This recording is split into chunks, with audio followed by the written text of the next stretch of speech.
Hello, everyone. It's me again, Benjamin, your local living with autism blog guy. Um, Boom, we're talking about navigating interpersonal relationships today. As some people are gifted in navigation, others cannot memorize a route they have been on many times. I'm that latter. Different people are amazingly different in what they are good at and what they are bad at. So let's get into it.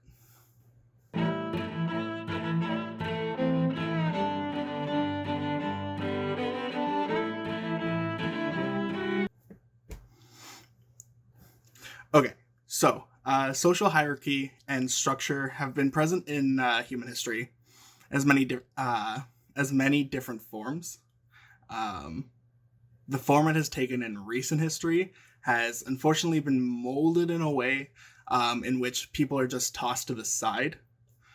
People excel in different forms of communication, but unless you can conform to the mainstream, there is no effort put in for you. That is why different types of therapy, for example, art therapy, music therapy, etc., has been so beneficial to a wider array of people. Once again, that is why representation in media is so important, to show people out there that relationships are not always as simple as what is currently the norm. I'll throw an annotation up there to my representation in media video again, for a nice self plug. People need to learn how to express love in all forms, in addition to romantic, including familial and platonic. Navigating all of these different kinds of relationships can be hellish for anybody, but the less of a cultural or societal baseline we have for learning, the worse we feel about ourselves and less successful we are in making meaningful connections. So past trauma and expectations play heavily on any relationship, as anybody can attest to that. So when you're already sensitive to certain things, it can kind of blindside the other person. There's a lot of language used in the relationship that I never knew would affect me so deeply. It would affect me deeply because of the bias and experience that I had already faced in past interpersonal interactions. So my wife, Kyla, would have to bear the brunt of mistakes made by people in my past, and likewise, I had to do the same. That is not uncommon at all in relationships, especially those of the romantic kind, and especially those where one or more person is dealing with, again, societal bias, as well as past trauma, past, just bad times. So that kind of weighs on it altogether. Things like these can kind of create friction and turn petty squabbles into full-on cage yelling matches. For me, I had a lot of issues feeling like my opinion was listened to and valued. This was because growing up with autism, you are often spoken for. People will make assumptions about you without even learning about you. And we are often told that we are just too difficult and too much of a mystery to understand, when in reality, we are like yelling into a seeming void, everything about us. So when Kyla and I get into a disagreement, I get extra sensitive when I feel like I'm not being heard. Our solution to this was learning what things deeply upset us most in arguments. We broke that down and saw that many of our seemingly petty arguments that would get out of hand, over ridiculous things like chores and stuff, or just misunderstanding a tone, those things get out of hand because these other things aren't being addressed. And if you don't know that they need to be addressed, that can also be a problem. So that all stemmed from us feeling these issues. It was important for us to communicate these things, and actively work on them together. The more we were aware of these feelings, the easier it was to pick them out before escalating. A lot of the time, we would kind of feel ourselves rising, and we were able to kind of, in those moments, look, okay, so I haven't gotten this upset about this before. Is there something else attached to this? Is there another possible reason why there might be strong emotions? So that was important for us to look at in ourselves, and I think that's important in any relationship, to kind of break that down with each other. In these instances, it was also immensely important to pay attention to your own emotions. I am personally a very emotional person. To anybody that knows me, that can attest to that. And the stronger they are, the more overstimulated I get. Once I'm in these states, it is harder for me to control my tone and volume. And I'm less likely to listen to what Kyla or like the person I'm arguing with, what they're trying to say. There's absolutely nothing wrong with stepping away and taking time to destimulate, de-escalate, everything like that, before continuing any conversation. The thing is, like I said, because I'm so emotional, and because when I get overstimulated, I have a lot of issue controlling my tone. I have a lot of issue controlling my volume, and I never realize it until kind of after the fact, when it's explained where like the outward tone is, because that's truly not what I'm trying to convey and not what I'm feeling a lot of the time. So this was actually a problem like my whole life, where people would see me getting a certain tone, and which, like, rightfully, it is fair to get defensive when somebody takes a tone with you, but then also I had like no control over that tone sometimes, because truly that it's not even coming from the feelings, it's coming from being overstimulated and my own mind not being able to control that volume. So it's also important to understand that, especially in autistic relationships, that there is not for everybody at all, but there are going to be a lot of people with tonal and volume issues.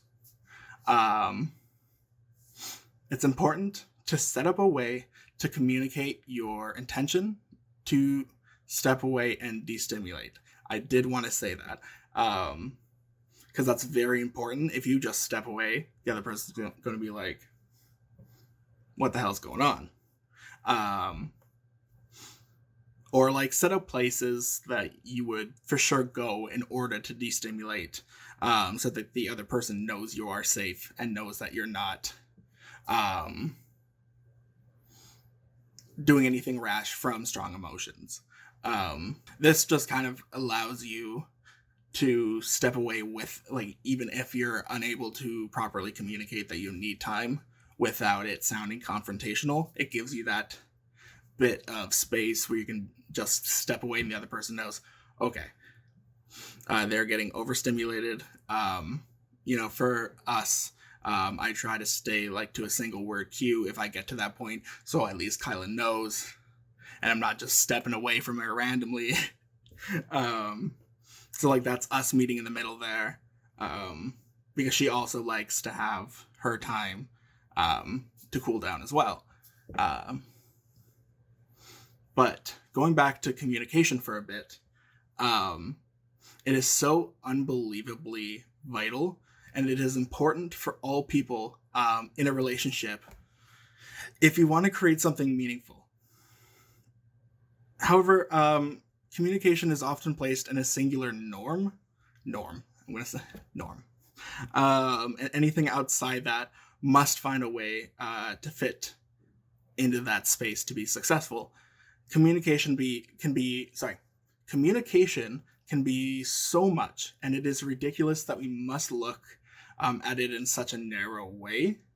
Why is it always us who has to meet 100% of the way? Why is it always up to like the people not in that mainstream way to meet all the way? My wife and I, in addition to some close platonic relationships, have found a balance and a way to meet in the middle for us. Kyla has learned so much about how I can communicate in different situations, which really I appreciate a lot. The thing is, it was genuinely like we spoke different languages and had to learn each other's to be successful in our marriage. Another trouble... sorry, I'm not... Before that, I do want to quickly say that one more time, everyone in a relationship should learn how the other people communicate, and that's how you make a good foundation for a relationship, is to learn the communication first, because if you're not going to learn how to communicate, everything's going to crumble. Another trouble that I've always faced in all relationships is something quite common in people with autism. It is a trouble with our theory of mind. This is a fancy way of saying that we can have trouble understanding at a subconscious level that other people have lives outside of our perception. And that's not like in the sense of like we are like the center of our world and blah, blah, blah. It's just sometimes subconsciously that's not the first thing we think of. If somebody's upset, the first thing we can think of is, well, damn, that person's upset. That person's my friend, which means I must have caused this upset somehow. And that's kind of more along the lines. This can manifest in so many ways to varying degrees of severity, but is unfortunately often mistaken for a total lack of empathy in people with autism. Widely, this is just not the case, or at least it isn't that simple. Let us use myself as an example. I do not lack empathy. Instead, I have an issue naturally, without extra effort or practice, understanding issues that people can face outside of my personal realm of experience. This can manifest in several ways. This one I won't elaborate much on in this post, but that is stepping out of my own privilege and understanding different groups, how they face varying degrees of issues from bias outside of what I've experienced. But again, I'm not going to talk too much about that in this post. Another way it affects me is understanding that other people's emotions and mental health, and I mentioned this briefly, are not directly attributed to my actions in some way. I can take shit really personally. When I see people close to me upset or suffering in some way, when someone I care about is hurting, often I will try to fix those feelings because I also feel responsible for them in some way. This leads to an important thing that I had to learn, and I think it's an important thing for many people to learn. It's boundaries. I can often overwhelm the person by constantly trying to fix issues or emotions that often I have absolutely no place involving myself in. In these instances, I can often take on and almost over-empathize with their negative emotions. So basically, this just means that if like somebody close to me is feeling upset, and like I wasn't previously feeling upset, I can take on that emotion. I can, for like no reason, because it's not in my space to feel that emotion, take on that emotion. And I'm going to stop trying to say that word so many times. But this can cause my own issues with the depressive side of my bipolar, throwing me into the thralls of depression for an undetermined amount of time, unfortunately. Also, some things just aren't my business. And it is disrespectful to insert myself into situations that don't involve me. And I was asked to, unless I was asked to be involved in it. Speaking of bipolar, though, that plays a massive role in all my relationships, all of them. The problem is when it is particularly bad, I will go through months of talking to nobody, except literally Kyla, and that's because we live together. But it's also followed by times where I feel absolutely amazing, and I forget to take care of myself, and I make a lot of empty promises of, I'm better now, and we're going to hang out all the time now, and this is it. I fixed bipolar, and it's not as bad now, because I found a medication mix that works for me, and I did great therapy. So I'm a little bit better with not falling too far into dips. So the manic episodes aren't as shocking. But it's tough to be held to any routine in bipolar, and it's tough to hold on to any relationships when your own brain can betray you and just sweep the rug out from under you at any time. Thanks to medication, therapy, and hard work, like I said, I am at a point where it is not as severe, and I feel more in control of seeing it coming.